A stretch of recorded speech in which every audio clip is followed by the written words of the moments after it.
Okay, in today's video, I'm going to be talking about the synthesis of my past experiences. So if you haven't watched any of my videos on the living in a post-Soviet nightmare, go ahead and do that. That's going to provide you with some context. But I'm also going to be combining this with the talk about Princess Mononoke and Nausicaa of the Valley of the Wind, two of my most favorite animated pictures of all time. And I'm going to be also talking about how all of these things combined actually can be very helpful to the solution to the modern problem of fear that breeds fascism. Do consider supporting me on Patreon, though. I keep forgetting to mention this at the beginning of the video. Obviously, do this if you're capable of doing that. Do take care of yourself and your community first, and let's get into the video now. How are these things supposedly connected? So let me explain. Well, first of all, growing up in the 90s, in the post-Soviet 90s, really made me a scared little child, okay? So I was afraid of everything because I could sense that anxiety and fear from all of the adults that surrounded me. I was literally afraid for my life all the time. And this is the kind of trauma that many people went through in the 90s because of the dissolution of the USSR. So I wasn't very unusual, but I think that I was the one who held on to that fear the longest, because a lot of my peers, they kind of went into the whole recklessness mode very soon in their teens. A lot of younger people started experimenting with drugs, with alcohol, with all kinds of dangerous and risky behaviors, probably to kind of overcompensate. And of course, everyone was different still. It wasn't like every single person was so deathly afraid of everything during the 90s, but it was a pretty dangerous time. I keep hearing more and more stories from the people who were grown-ups in the 90s, and they're honestly terrifying. We lost so many people to drugs, to alcohol, to suicide, to murder. It was bad. Okay, watch those videos, just as I told you before, for details. But the fact of the matter is, I was very afraid. So growing up, I was very highly isolated because I was isolating myself. I was talking to everyone at school. I was friends with people. I was like normal growing up, but I never trusted anyone because I was afraid.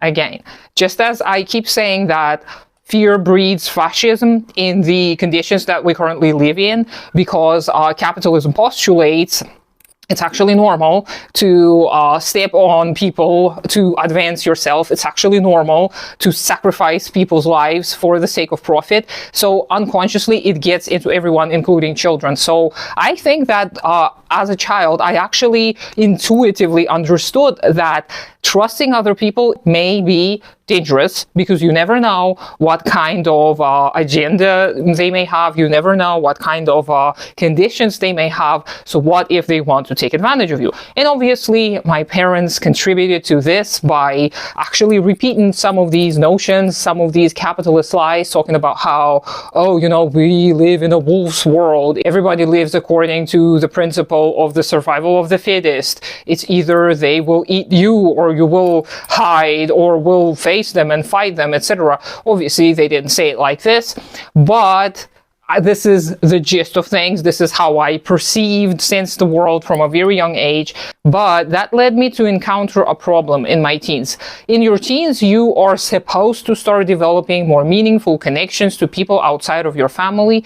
And I really struggled with that because of this lack of trust. And obviously, a lot of traumatized people deal with a lack of trust. This is a very common feature in the modern society as well. So my experience was not very unique. It was a very common experience for a child growing up under the conditions of capitalism, especially virtualized late-stage capitalism. So I'm not claiming that my experience is universal. It's just that I'm saying that I was lucky to wiggle out of all of those circumstances and become a different person who finds it much easier to talk to people and trust people, etc., etc. But I was able to gain that through dialectical materialism and studying of communism, but later I will elaborate more on that. So going back to the fact that in my teens, I started encountering this problem where I had such a hard time trusting people and connecting connecting to people, so I felt very lonely and isolated, as most teens do, and it is normal, but usually it gets resolved when they get a group of friends with which they can hang out and feel safe, etc., etc. I hang out with all kinds of people, but I never felt safe. I felt always in my fight or flight response. I always thought something bad was going to happen. Sometimes it did. Some people did get in trouble. Some people hurt themselves because, again, a lot of teens were risking their lives doing all kinds of activities, and I was there alongside them because I was a teen myself. I had that fear instilled in me to not do anything too dangerous and too risky. But of course, I was also lucky to be able to avoid many of those harms that many of my peers had endured. So I would watch them endanger themselves and do all kinds of reckless things, and I would just grow even more fearful. I was like, see, nothing good comes out of having human relationships, so maybe I am doomed to be forever alone. And what really helped me kind of break out of this was being a little bit older, becoming a little bit older, and thinking about, well, I have to have a connection to humans somehow, right? So when I watched Princess Mononoke, which is my all-time favorite animated film, and then Nausicaa of the Valley of the Wind, which was released before Princess Mononoke, but I watched Princess Mononoke before I watched Nausicaa of the Valley of the Wind. And both of these movies are actually about overcoming that fear and establishing that trusting connection and actually fighting together towards common goals. And I think Mononoke is one of the best examples of this. And if you haven't watched Mononoke, obviously I'm going to spoil it somewhat. I'm not really going to talk too much about the plot, but what I am going to mention is that San, who is not actually the main character, she is the representation of that traumatized person, right? Who was raised by the wolves. Her parents supposedly abandoned her in the woods. So these god-like, demon-like creatures, wolf-like creatures raised her as their own. So she had this lack of trust towards humans. And then when she meets Ashitaka, who's actually the protagonist, the main character, who the story is about, it is his journey, he's the hero. She is very, very hesitant to form a close relationship to him. And he also is in a situation where he has this curse on him, which may actually hurt others. So this symbolic situation is an amazing, amazing way to deliver what traumatized people may be going through and how they attempt to heal that and how they attempt this cooperation despite all of these circumstances that made them who they are, that shaped them. And I love how this movie ends. I love how Ashitaka and San, together with all of the rest of the creatures and people, they fight together towards a common goal because none of them want to die. That's their main key goal, not to die, to survive. And of course, one faction is fighting for one thing, another faction is fighting for another thing. Ashitaka is kind of in the middle of this because he wants to help everyone, because he's kind of this centrist who sees both sides. But in this case, in the case of Mononoke's universe, it actually makes sense because both the humans and all of these animal-like creatures, they have a point. And in the end, they all learn to cohabit somewhat, and we're only given hints that they're going to try and cohabit. Ashitaka stays with the people. When he gets rid of the curse, when everything is restored, when the spirit of the forest, I am not exactly sure how they called him, I think the spirit of the forest in the English translation, but when this all happens, Ashitaka goes on to rebuild Irontown. He's not gonna stay with San, who he allegedly is in love with, who he almost sacrificed his life for. He goes on to help people rebuild because this is where he belongs. And San, even though she also apparently craves that connection with the human world through Ashitaka, and she has a liking towards Ashitaka, as it is apparent in the movie, she goes back to her animal-like creatures. She goes back to her home where she was raised, to the forest, to help restore the forest. But in this final scene, they both stand there, and it is apparent that they have that connection established. Yes, they still have a lot of obstacles to overcome. Yes, it's not going to be easy. It's not going to be a smooth sailing for these two characters, but we have this hope. We have this beautiful hope that these two people, because they were able to overcome something tremendous and dangerous together, they fought and they won. They're going to keep on trying. They're going to keep on fighting for this love and connection that they supposedly have. And I think this is a beautiful, beautiful ending, which really is able to give hope to a lot of traumatized people and a lot of those traumatized children living in the 90s. So I really wish I watched this movie earlier. I wish I watched this movie as a teen, because it really, really helped restore my faith in humanity in my early 20s when I watched it. And I watched it a million times, literally. I actually used to make it into an assignment for my students. If you're interested on how I did that, you can leave a comment and maybe I'll film a little short video about how I did it. But it was all within the curriculum, okay? I didn't break any rules. It was all appropriate. But the students also enjoyed it a lot. So it's a very accessible movie for all ages. I taught it to students aged 13 and 14. And then going back to the claim that these kind of movies can really be therapeutic, Nausicaa of the Valley of the Wind is a little bit, to my taste, is a little bit more Christian inspired, because there is this whole imagery of a savior, right? Nausicaa, in the final scene, she is resurrected by these bug creatures. And yeah, this is a little too inspired by Christianity to me personally. Maybe I'm reading too much into this, but I think that it also is very, very helpful simply because Nausicaa keeps on saying the same thing. She says it to little critters and she says it to people too. What are you afraid of? What are you so afraid of? And she doesn't say it mockingly. She actually says it with genuine concern. When creatures, those critters and the people want to harm her, this is the question that she asks. What are you afraid of? She is seriously asking the same kind of question that we should be asking today to the people who have possible proto-fascist tendencies.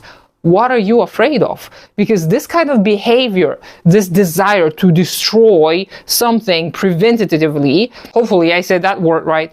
So this scene is very, very telling, and it's very, very therapeutic. When I first watched that scene, I was astounded by the simplicity of it and at the fact that it was still very profound. It communicated this great philosophical truth about how people act violently, usually because they're afraid. So they try to prevent others doing harm onto them. This is why they think the only way of avoiding harm is to destroy the source of evil. And they start placing that role of the source of evil on all kinds of random groups of people or creatures, and they don't bother themselves with actually figuring out what is the cause of their possible misery or trouble. They're just acting out of fear, out of impulse. It is not thoughtful behavior. It is not reasonable or logical behavior. It is a very animal-like behavior. Remember, humans don't have instincts. I have a video on that as well.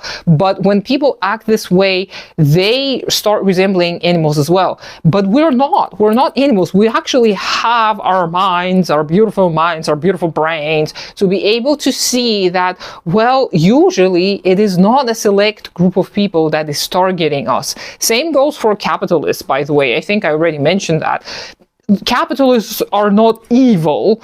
They don't intentionally want to starve everyone. Some may, but most of them are just people trying to make do in the conditions they have been dealt.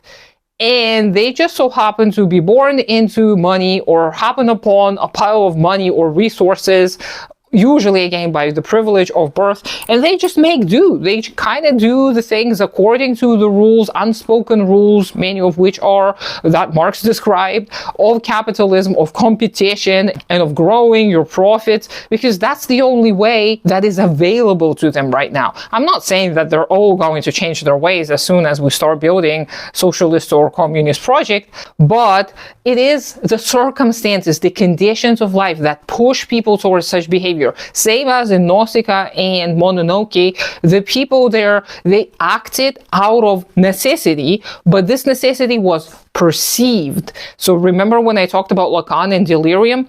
This helps tie it all together. People, when they're afraid, when they're traumatized, when they haven't had a lot of care as children growing up, when they never understood what it is to truly be safe, to truly be in your body, to truly be a part of the world and understand your place and your role in the world, then people often may resort to all kinds of behaviors that may be dangerous and risky to them and to the people around them.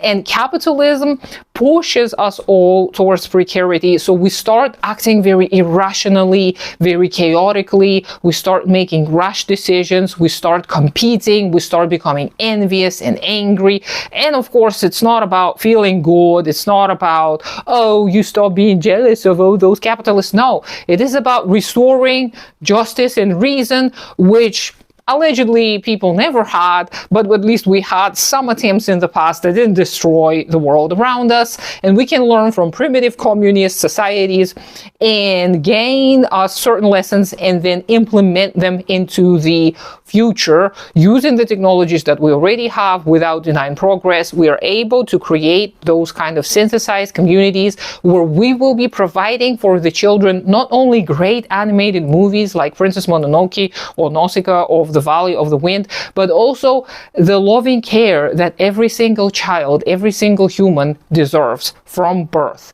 We're going to provide for them the sense of safety and community. We will teach them that yes, scary things may happen. Yes, new things may appear scary and dangerous, but we will be able to teach them what actual dangers are, how to avoid them, and what to do when you feel scared. We will teach people how to sit with their feelings and how to embody courage, and we will be able to have a much, much safer and better world for everyone. So hopefully it all made sense to you. I'm not sure if I went too off the rails, but I think that growing up, I really, really, truly needed those safe adults to be able to explain to me that yes, the world is scary, but that doesn't mean every single person is out to get me. Okay, and I'm so grateful that I not only watched those beautiful movies like Princess Mononoke and Nausicaa of the Valley of the Wind, but also that I met so many amazing, truly trustworthy people who are still beside me, who show me every day that there is still much to fight for. There is still so much beauty and kindness within humankind that is worth fighting for. And these are the people who help me deal with my trauma. But this is luck. In the capitalist circumstances, conditions, it is all left to luck.